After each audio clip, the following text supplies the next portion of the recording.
قبل ما ابدأ الفيلم يا ريت ما تنسوش اللايك الجميل، ولو كنت لسه جديد معايا في القناة ما تنساش انك تشترك فيها علشان تتابع معايا اقوى ملخصات الافلام. ويلا بينا كلنا نذكر الله ونصلي على النبي ونبدأ الفيلم. بيبدأ الفيلم مع قبيلة اسمها اليغال، ودي كانت قبيلة اتعرفت بصيد حيوان الماموس المتوحش، والقبيلة كلها كانت عايشة على صيده لحد ما جه فترة واختفى تماما. وفي الوقت ده بدأ الصيادين يحسوا بالملل من كتر الانتظار ده، غير كمان الجوع الشديد اللي انتشر في القبيلة كلها. وكانت في القبيلة دي واحدة كبيرة في السن، اهل القبيلة كانوا مسمينها الام العجوزة، وكان عندها القدرة ان هي تتواصل مع الارواح والآلهة بتاعتهم، وكانت دايما بتعمل طقوس وبتطلب من الارواح المساعدة وانقاذ قبيلتها. لحد ما في يوم الارواح بتبعت لها اشارة على نهاية جوعهم وتعبهم، والاشارة بتكون ظهور بنت في القبيلة بعيون زرقاء. وفي يوم شخص من القبيلة بيلاقي بنت قاعدة جنب جثة امها اللي ماتت في معركة، وبيقرر ان هو ياخد البنت دي للام العجوزة. واول لما العجوزة بتشوف الطفلة وبتلمسها بتقدر ان هي تشوف مستقبلها وايه اللي هيحصل للقبيلة. وفي الوقت ده العجوزة بتعرف اهل القبيلة ان في يوم هيجي ناس اشرار شبه الشياطين، واللي بسببهم معظم اهل القبيلة هتخرج تحارب للصيد،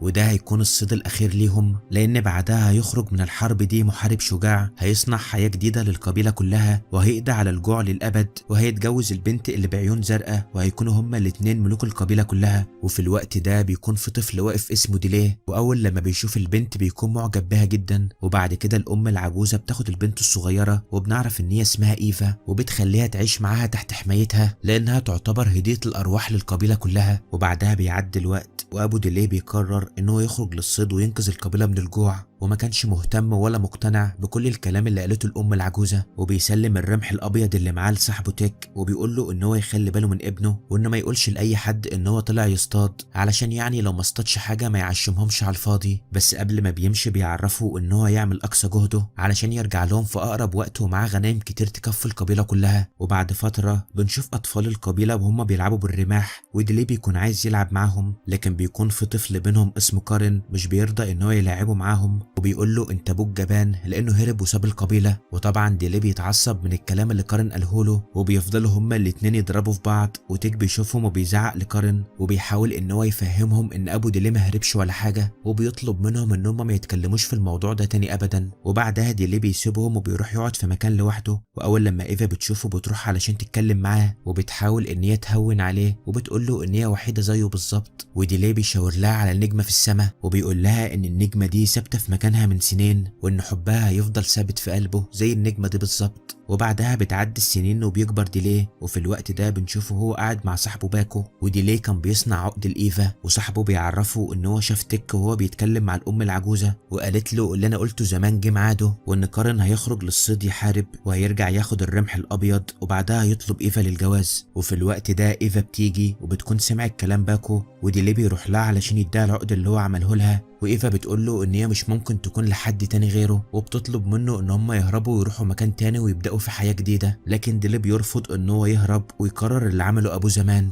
وفجاه بتظهر حيوانات الماموس، وتيك بيجمع شباب القبيله وبيقول لهم اللي هيقدر يقتل واحد منهم هيفوز بالرمح الابيض. ومش بس كده، ده كمان هيتجوز إيفا اجمل بنت في القبيله. وبنشوف ديليه وكارين وهم بيتحدوا بعض، وبيروحوا مع باقي القبيله ورا حيوانات الماموس، وبيفضلوا مستخبيين. واول لما ديليه بيبدا في الهجوم كل حيوانات الماموس اللي موجوده بتخاف وبتجري، وكارين وباقي القبيله بيجروا وراهم. وفي نفس الوقت ده باكو والمجموعه اللي معاه بيكونوا عاملين فخ عباره عن شبكه كبيره، وبتقدر حيوانات الماموس كلها ان هي تهرب ما عدا واحد منهم اللي بيكون اكبرهم وشكله كده القائد بتاعهم. وباكو واللي معاه بيقدروا ان هم يرموا الشبك عليه، وفي اللحظه دي بنشوف ديليه وكارين وهم بيحاولوا ان هم يقتلوه بالرمح، لكنه بيكون قوي جدا ومش بيستسلم بسهوله، وبيبدا ان هو يشيل الشبكه من عليه، وكل الصيادين بيتعلقوا في الشبكه، وبيقدر ان هو يجري ويروح مكان بعيد. وبعدها بيرمي الشبكه اللي بيكون ديليه متعلق فيها، وبنشوف ديليه وهو بيواجه حيوان الماموس لوحده، وبيقدر ان هو يغرز الرمح في قلبه وبيموت. وبعدها باقي الصيادين بيوصلوا وبيكونوا فرحانين جدا ان ديليه قدر ان هو يقتله، وعلى الرغم ان كارين بيكون متضايق ان هو ما قتلوش بيبارك لديليه. وبعد كده بتيجي الام العجوزه وديليه بيعرفها ان هو قدر يقتل حيوان الماموس لوحده، والام العجوزه بتديله الرمح الابيض لانه هو كده احق بيه. وبتعرفه كمان ان هو هيتجوز ايفا، والقبيله كلها بتكون فرحانه لان دي كانت اول مره صياد يقتل حيوان ماموس لوحده، وبيعتبروا ديلي بطل، وبينسوا موضوع ابوه اللي كانوا فاكرين ان هو جبان وانه ساب القبيله وهرب زمان. وعلى الرغم ان القبيله كلها كانت فرحانه، الام العجوزه بتكون حزينه من جواها لانها كانت عارفه المصير اللي ديلي هيواجهه. وبعدها تيك بيروح لديلي علشان يعرفه ان هو مش شجاع ولا حاجه، وانه كان خايف من الماموس وعايز يهرب، وانه قتله للماموس ده كان مجرد دفاع عن النفس لان ايده كانت متعلقه في الشبكه، والماموس سحبه معاه المكان بعيد. وبعد شويه ايفا بتروح لديلي وبتلاقيه حزين جدا، وبيعرفها ان هو رجع الرمح الابيض لتيك لانه حس ان هو ما يستحقوش. وفي الوقت ده ايفا بتحس باليأس وبتقول له انت كده اللي اتخليت عني، وانهم مش هيقدروا يكملوا حياتهم مع بعض. وديلي بيعتذر لها وبيعرفها ان هو عمره ما ينساها. وبعد كده ايفا بتسيبه وبتمشي. وفي نفس اليوم بالليل بينزل التلج وبيغطي كل انحاء القبيله، وبتبدا الام العجوزه تحس بحاجه مش طبيعيه هتحصل. ولما بتخرج بتلاقي عصابه الشياطين بتهجم على القبيله وبتفضل تقتل وتحرق فيهم، وبياخدوا كل الاكل اللي جمعوه من الصيد.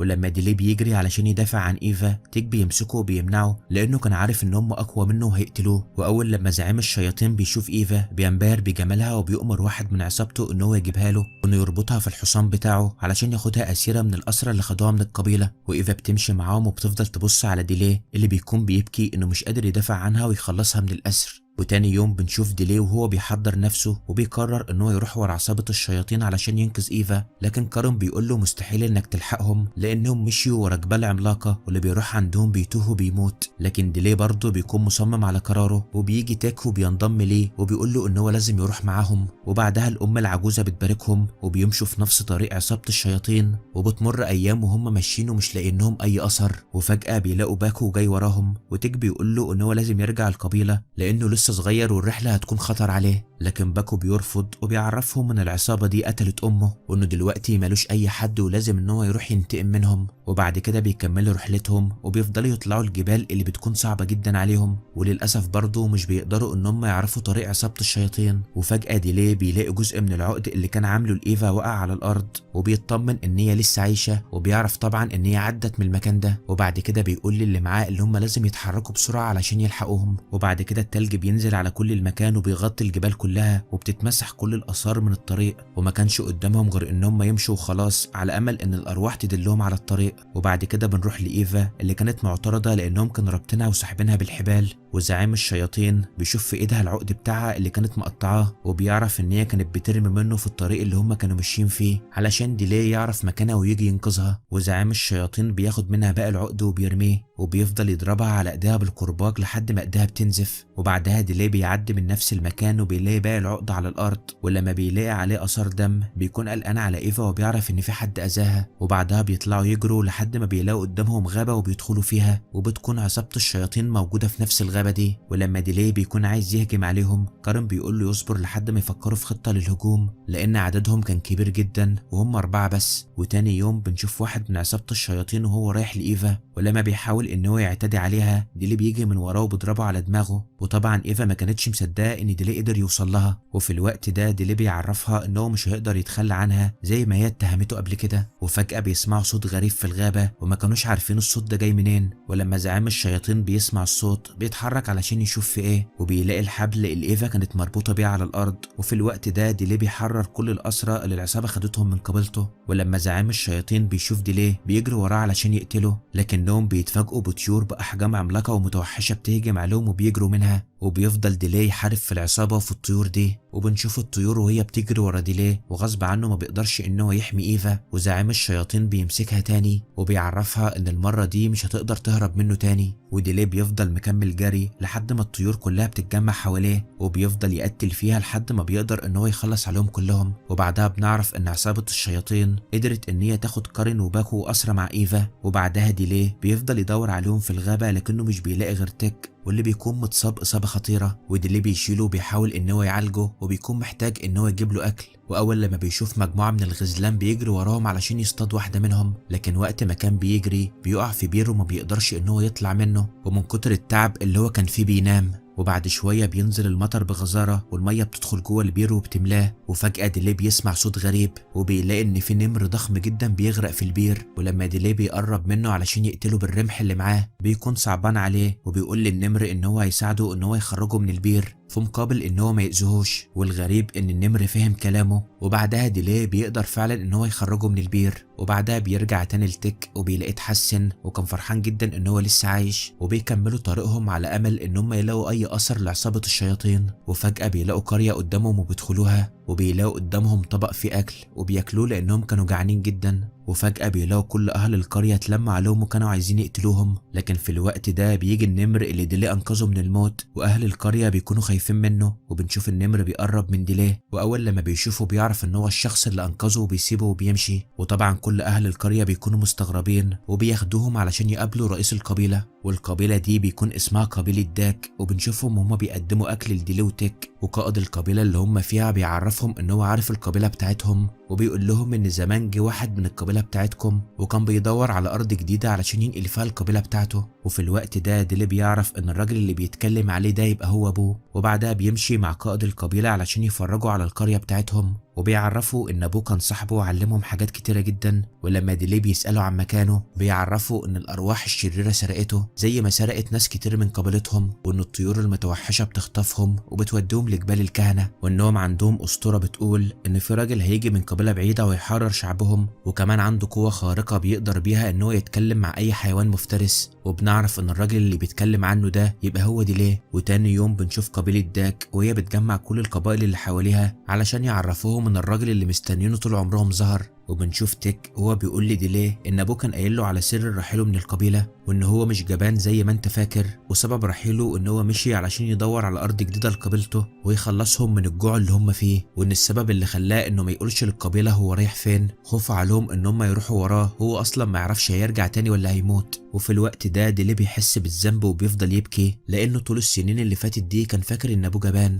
وبعد كام يوم بنشوف ديلي وهو مع قائد قبيله داك، وبيختاروا امهر المحاربين من كل القبائل اللي حواليهم وبيمشوا في اتجاه جبال الكهنه. وبعدها بنشوف ايفا وباكو وكارين اللي بيكونوا لسه ماشيين في طريقهم لجبال الكهنه. وفي نفس الوقت ده بيجمع ديلي محاربين من كل القبائل اللي بيعدي عليهم وبيكونوا في سباق مع الزمن علشان يقدروا ينقذوا اهلهم من جبال الكهنه. وديلي بيفضل ماشي هو واللي معاه لحد ما بيوصل لنهر، وبيلاقي ان النهر ده فيه مراكب صغيره تبع عصابه الشياطين، وان المراكب دي عليها كل الاسرى وكانوا متجهين لجبال الكهنه. وديلي واللي معاه مش بيقدروا انهم يمشوا وراهم في النهر. واحد من القبيله بيقول لهم ان مفيش قدامهم غير طريق واحد وهو المشي في وسط الجبال، لكن بيعرفهم ان الطريق هيكون طويل وخطير جدا. وديلي ما بيهمهوش صعوبه الطريق وبيفضلوا مكملين فيه. وفي الوقت ده ايفا بتكون قاعده في المركب وزعيم الشياطين بيقرب منها وبيقول لها انسي ان ديلي يوصل لك تاني. وبنرجع تاني لديلي اللي بيقدر انه يحدد اتجاه الطريق من العلامات الفلكيه اللي شافها في السماء. وبعدها بنشوف الام العجوزه اللي كانت ممتنعه عن الاكل والشرب وكانت شايفه كل اللي بيحصل لديلي وباقي القبيله. وبيفضل ديلي مكمل طريقه هو وباقي المحاربين اللي معاه، وفجاه بيلاقوا كميات كبيره من الهياكل العظميه، وبعدها بيظهر قدامهم جبل الكهنه اللي بيكون عبارة عن هرم ضخم قمته من الذهب. وبنشوف آلاف من الأسرى وهم بيشتغلوا فيه، ومن وراهم الحراس بيضربوهم من غير أي رحمة. وبيكون من ضمن اللي بيشتغلوا دول باكو وكيرين. وبنشوف إيفا وهي واقفة بتسأل أسرى، وعصابة الشياطين مرحموش حتى الحيوانات وبيقدروا ان هم يضربوا ويعذبوا حيوانات الماموس في الشغل. وفي الوقت ده بيوصل كبير الكهنة وبيكون معاه موكب، ولانه بس كان متضايق بيأمرهم ان هم يقتلوا واحد علشان مزاجه يتعدل، وفعلا بياخدوا واحد وبيرموه من فوق الهرم وبيموت. وبنرجع تاني لديلي اللي بيقول لتيك ان هم مش هيقدروا على عصابة الشياطين لوحدهم لان عددهم كبير جدا. وتيك بيقول له لو قدرنا ان احنا نضم كل الاسرى اللي عندهم في الحالة دي هيكون عددنا اكبر منهم وهنقدر ان احنا نقضي عليهم كلهم. وفي الليل بيقدر ديلي هو وقائد القبيلة ان هم يدخلوا المكان اللي فيه الاسرى، وبيلاقي باكو وكارين وبيطمنهم ان هو جاي علشان ينقذهم. وقائد القبيلة بيبدأ ان هو يتكلم مع باقي الاسرى وبيعرفهم ان ديلي هو الشخص المنتظر اللي كل الاساطير بتحكي عنه. وواحد اعمى من بين الاسرى دول بيعرفهم ان كبير الكهنة اللي اسمه سيدهم ما بيخافش غير من حاجة واحدة بس، وهي علامة موجودة عند شخص لان الشخص ده هو اللي هيقتله. وبعدها بيمشي ديلي والقائد بسرعة قبل ما حد من الحراس يشوفهم، لكن للأسف بيشوفهم الحراس وهم ماشيين وبيجروا وراهم علشان يقتلوهم. وبعد كده بتقوم بينهم معركة كبيرة وبيقدر ديلي وتيك ان هم يقتلوهم، لكن للأسف تيك بيتصاب وديلي ما بيقدرش ان هو ينقذه وبيموت. بعدها بيكتشفوا ان الجرح اللي في ايد ايفا ساب علامة، وبتطلع ان دي نفس العلامة اللي موجودة في السماء، وكده معناها ان سيدهم هيموت قريب. وعلى طول الحراس بياخدوها وبيروحوا بها لكبير الكهنة وبيقولوا له على العلامة اللي اول لما بيشوفها بيجري بسرعة على سيدهم وبيحكي له على كل اللي حصل. وفي الوقت الوقت ده ديليه بيقول للمحاربين اللي معاه اللي هم لازم يدخلوا جبل الكهنة ويقتلوا عصابة الشياطين وكل الكهنة اللي موجودين وينقذوا الأسرى من ايديهم. وبنشوف ديليه هو موجود بين الأسرى وبيقابل باكو وكيرن وبيقول لهم ان هو جه علشان يفك أسرهم، وبيبدأ ان هو يقول لهم على الخطة. وبنشوفهم وهم بيفكوا الحبال اللي مربوط بيها حيوانات الماموس، وبتبدأ الحيوانات كلها تجري وبتقتل اي حد يجي قدامها، وديليه والأسرى بيفضلوا يقتلوا في الحراس. وبعد كده بنشوف سيدهم هو بيأمر كبير الكهنة ان هو ياخد ايفا ويقتلها في الساحة. وفي نفس اللحظة دي بنشوف ديليه هو ماسك الرمح الابيض ورايح ينقذ ايفا من الاسر، لكن لما بيوصل للساحة بيلاقيها مربوطة بالحبال والكهنة كانوا خلاص هيقتلوها. وكبير الكهنة بيعرض على ديليه ان هو يمشي وياخد كل الاسرى معاه ويرجعوا بلدهم، لكن طبعا ديليه بيرفض ان هو يمشي ويسيب ايفا، وبيمسك الرمح الابيض وبيحدفه على سيدهم وبيقتله. وبعدها بتدور حرب كبيرة بين عصابة الشياطين والاسرى، وبنشوف زعيم عصابة الشياطين وهو بيخطف ايفا على الحصان بتاعه وبيهرب، لكنها بتقدر ان هي تاخد سهم من اللي معاه وبتضربه بيه وبيقع على الارض. وبعدها بتجري ايفا على ديليه، لكن للاسف الزعيم بيقوم بسرعة وبيضربها بالرمح. وفي الوقت ده الام العجوزة بتحس باللي حصل لايفا، وديليه بيجري عليها وما كانش مصدق ان هو بعد كل اللي عمله ده في الاخر تموت. وبعد كده بيروح لزعيم الشياطين وهو غضبان وبيقتله بكل انتقام. ولما بيرجع لإيفا تاني بتكون خلاص للأسف بتحتضر وبتموت، وفي آخر لحظات حياتها بتكون مبسوطة جدا إن ديليه ما تخلاش عنها لآخر لحظة وبعدها بتموت. وطبعا ديليه بيكون منهار وبيحط في إيدها العقد اللي جمعه تاني ليها. وفي الوقت ده بنشوف الأم العجوزة اللي بتقدر إن هي تعمل آخر معجزة ليها، وهي إن هي تنقذ حياة إيفا في مقابل حياتها، وفعلا بتقدر إن هي تعمل كده وبعدها بتموت. وفي الوقت ده إيفا بترجع للحياة تاني، وديليه ما كانش مصدق إن هي رجعت له تاني. وبعدها بنشوفه وهو بيودع قائد قبيلة داك اللي بيديله مجموعة كبيرة من البذور علشان يزرعها في أرض قبيلته، وبيترجاه إن هو ياخد باله من أرضه كويس علشان ما يعانوش تاني من الجوع، وبيشكره لأنه ساعدهم إن هو يحرر الأسرى من عصابة الشياطين. وبعدها بيمر الوقت وبنشوف ديليه وإيفا بعد ما قدروا إن هم يزرعوا محاصيل كتير، وقدروا كمان إن هم يوفروا للقبيلة بتاعتهم أكل يكفيهم لمدة سنة كاملة، وبقى هما الاتنين ملوك القبيلة. وبيخلص الفيلم على كده. لو كنت مكمل معايا لحد الوقت ده فأكيد ملخص الفيلم عجبك، فيا ريت ما تبخلش عليا باللايك والاشتراك في القناة علشان تتابع معايا أقوى ملخصات الأفلام. وعلشان أتأكد إنك كملت معايا ملخص الفيلم للآخر اكتب لي في التعليقات كلمة بطل. وتحياتي لكل أخ وأخت متابعني. يلا سلام.